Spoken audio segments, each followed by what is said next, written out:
आप देख रहे हैं विजय टाइम्स न्यूज, खबरें याफ्ता। मिशन 2022 की तैयारियां जोरों पर हैं। जैसे जैसे चुनाव नज़दीक आ रहा है, सरगर्मियां बढ़ती जा रही हैं। ऐसे में सारे राजनीतिक दल अपनी अपनी तैयारियां करते दिख रहे हैं। सभी ने अपनी कमर कस ली है और चुनावी मैदान में सियासती रंग दिखाना शुरू कर दिया है। ताल ठोक कर खड़े हैं वो लोग जिनको इस केराकत विधानसभा, हम बता दें कि जहां पर इस वक्त हम खड़े हैं, ये केराकत विधानसभा का रत्नपुर इलाका पड़ता है। और आज हम यहां से जनता की आवाज़ क्या है, जनता चाहती क्या है, आखिरकार जनता किसके सर पर ताज बिठाएगी 2022 में विधानसभा का, इसकी चर्चा जोरों पर करने वाले हैं। और आपको एक बात और बताते चलें कि ये विधानसभा जहां पर हम इस वक्त मौजूद हैं, आपको शायद पता हो तो हो, ये उत्तर प्रदेश की सबसे बड़ी दूसरी विधानसभा है। मतलब कि दूसरे नंबर की सबसे बड़ी विधानसभा केराकत कही जाती है पूरे प्रदेश में। और ऐसे ऐतिहासिक विधानसभा की आज पब्लिक कवरेज होने को है, जहां पर कुछ सियासतदार लोग भी मिलेंगे, कुछ आम जनमानस से भी आते हुए लोग मिलेंगे, जिनसे ये पता चलेगा कि जनता का इस बार रुझान क्या है। हम सबसे पहले यहाँ पर ये गरीब तबके से आते नज़र आते हैं और हम इनसे ही जानते हैं एक आम आदमी की जो आवाज़ है इस बार वो क्या कहती है इस सरकार को लेकर, और आप सरकार किसकी पसंद करते हैं और इस बार बटन किसका दबाएंगे ईवीएम का, बताएं।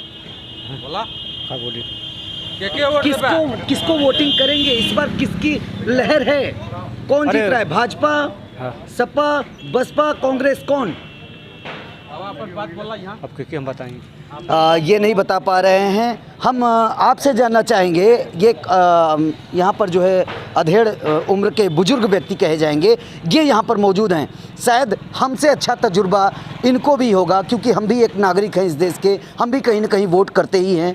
लेकिन इनका वोट किसको, इनका आशीर्वाद जाना है, जनता क्या फैसला लेगी, आप बताइए। Samajwadi party, Bharatiya Janata party, Bahujan Samaj party और कांग्रेस में आपकी पहली पसंद कौन?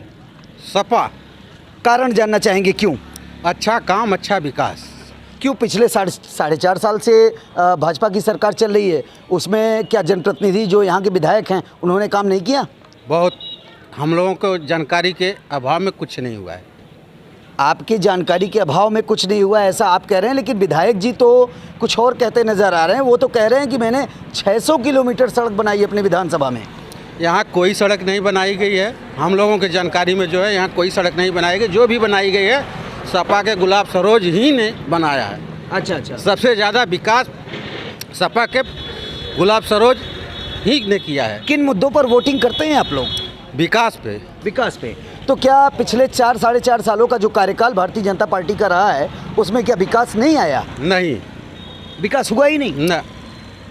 चलिए भाई, ये तो कह दिए कि विकास हुआ ही नहीं और 4.5 साल का कार्य भारतीय जनता पार्टी का गुजर चुका है। हम अगले व्यक्ति से पूछना चाहेंगे।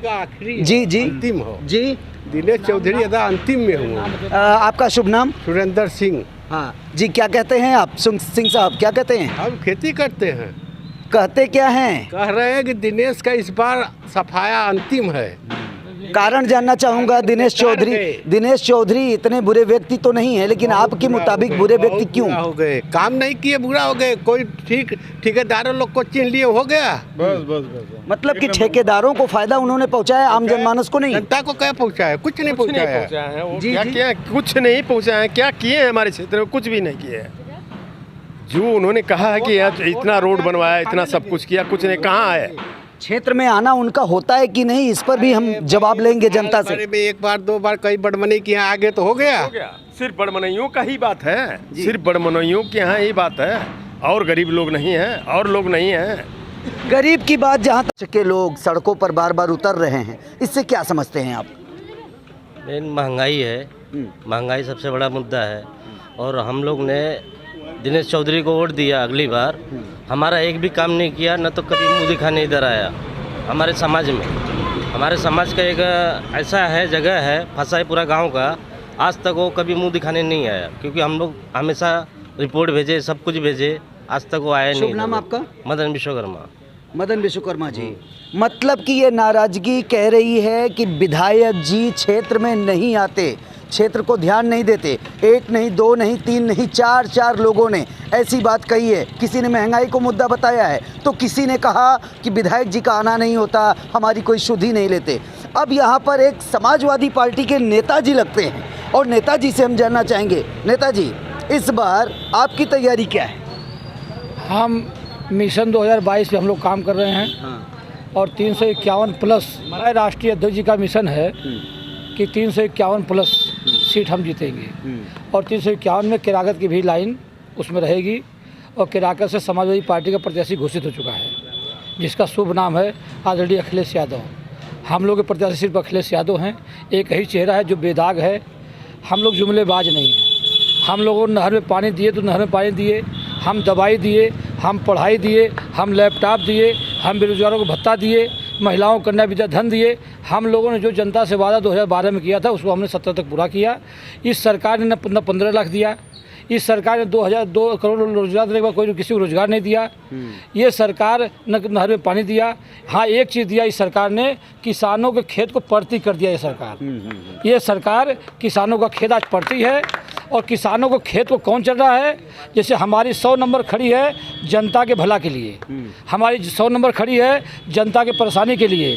तो योगी साहब को लोग कहते हैं कि मेरा भी साढ़ खड़ा है जनता के भलाई के लिए। अच्छा। हमारी 100 नंबर खड़ी है जनता के भलाई के लिए, उनका साढ़ खड़ा है जनता के भलाई के लिए। अब फैसला जनता करेगी कि साढ़ को वोट देगी कि 100 नंबर को वोट देगी। अच्छा, तो यहाँ पर जो है विपक्ष का रोल निभाते हुए नेताजी ने काफ़ी मजबूती से घेरा है। हम जानना चाहेंगे कि यहाँ के जो छोटे छोटे नन्हे प्यारे बच्चे भी खड़े हैं, उनकी अपनी मानसिकता क्या है, घरों में क्या बातें होती हैं। बेटा आप आ जाइए। अरे हम आपके लिए आए हैं, भागिए नहीं। अच्छा बाबा ज़रा साइड दीजिएगा, एक मिनट।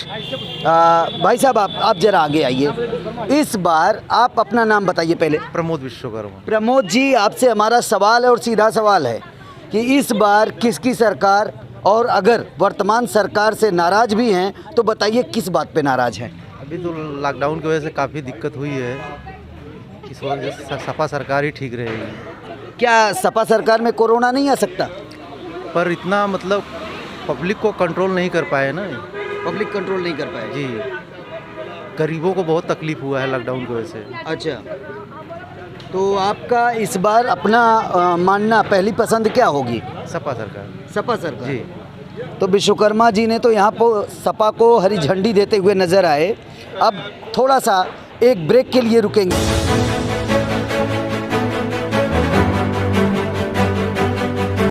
शुभ नाम आपका?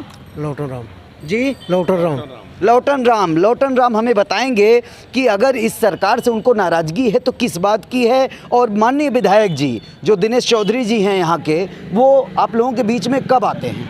कभी नहीं आते? नहीं।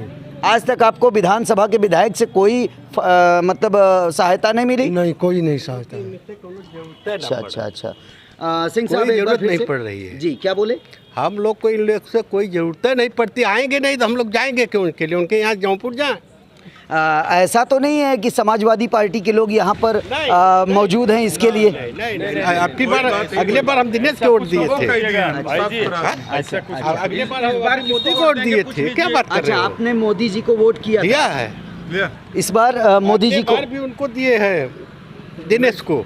अच्छा, योगी जी को मतलब उनकी सरकार को बनवाया आपने? के पहले सपा के दिए थे। उसके पहले सपा को दिए थे 17 में। हाँ, हमारी कोई भाजपा को पार्टी दिए। नहीं है। अच्छा, हम व्यक्तिगत व्यवहार के हैं। तो ये कहता है आम मतदाता जिसे किसी पॉलिटिकल अप्रोच से कोई लेना देना नहीं है। पिछली बार उन्होंने भारतीय जनता पार्टी को अपनाया था, इस बार वो कह रहे हैं कि हमारा वोट। अच्छा, वोट की बात करें, वोट किसको देंगे इस बार? आपकी बार अगर दिनेश आएंगे तो उनको कतई नहीं मिलेगा। किसको देंगे? गुलाब आएंगे तो उनको वोट देंगे। अगर नहीं, गुलाब सरोज और अभी प्रत्याशी निर्धारित नहीं हुआ है जी। इस बार अगर हो गए तो मैं गुलाब को वोट दूंगा। इस बार अगर गुलाब सरोज जो है सपा के उम्मीदवार होते हैं तो ठीक, नहीं हुए तो किसको वोट देंगे? विचार करेंगे। हम बोल दिए हम किसी पार्टी के नहीं है, हम व्यक्तिगत आदमी के हैं। अच्छा। तो यहाँ पर आपने 3-4 की तो आवाज़ सुन ली है। मैं चाहूँगा एक भाई साहब यहाँ पर हैं, एक बूढ़े बाबा जी हैं, पंडित जी हैं यहाँ पर, हम इनसे भी जानना चाहेंगे। अब की बार किसकी सरकार? सरकार ये हमारे को बनी क्या उनके कर रहे हैं, सपा कर रही है। सपा की सरकार। हाँ हाँ, सपा की अरे कारण जानना चाहेंगे। अरे कारण क्या, देश तबाह हो गल कि भाई बाकी बा अब का ले यहाँ मैंने कब खून ले। बाबा आपने किसको वोट किया था इसके पहले? मोदी को। मोदी जी को। जी। इस बार नाराज हैं क्या? मतलब नाराज नहीं होंगे, हम लोग को तवा बना दिए भाई, नाराज नहीं रहेंगे हम लोग जी। हम लोग को तवा बना दिए ना, कुछ कर नहीं रहे हैं ना। अच्छा। जो दाल जो कि हम लोग को 30-35 रुपया निकाले, 100 रुपया 150 रुपया राई का तेल हो गया। जो नौकरी कर रहा है वो खा सकता है, गरीब का खा गए। गरीब कोई नौकरी नहीं कर रहा है, हम लोग फंसा, जब कल फंसा नहीं चलेगा तो खाएंगे क्या? जब मजदूरी करेंगे तभी तो। यहाँ पर महंगाई को मुद्दा बता रहे हैं ये बाबा जी जो हैं, शुभ नाम आपका जानना चाहेंगे? सभानाथ। हाँ, सभानाथ। सभानाथ जी कह रहे हैं कि जो महंगाई की दर बढ़ रही है, बेरोजगारी और महंगाई को मुद्दा बताते हुए ये खासे नाराज हैं भारतीय जनता पार्टी से। पिछली बार इन्होंने ये भी बताया कि मैंने वोट किया था, इस बार हम विकल्प ढूंढ रहे हैं। और विकल्प के तौर पे आप किसको देंगे इस बार? इधर देवे ना अखिलेश के। अखिलेश यादव को, मतलब समाजवादी। हाँ। अच्छा अच्छा। आपका अपना मानना क्या है कि ये वर्तमान जो सरकार है और जो विपक्ष के लोग सड़कों पर बार बार उतर रहे हैं, इससे क्या समझते हैं आप? मेन महंगाई है, महंगाई सबसे बड़ा मुद्दा है। और हम लोग ने दिनेश चौधरी को वोट दिया अगली बार, हमारा एक भी काम नहीं किया, न तो कभी मुँह दिखाने इधर आया हमारे समाज में।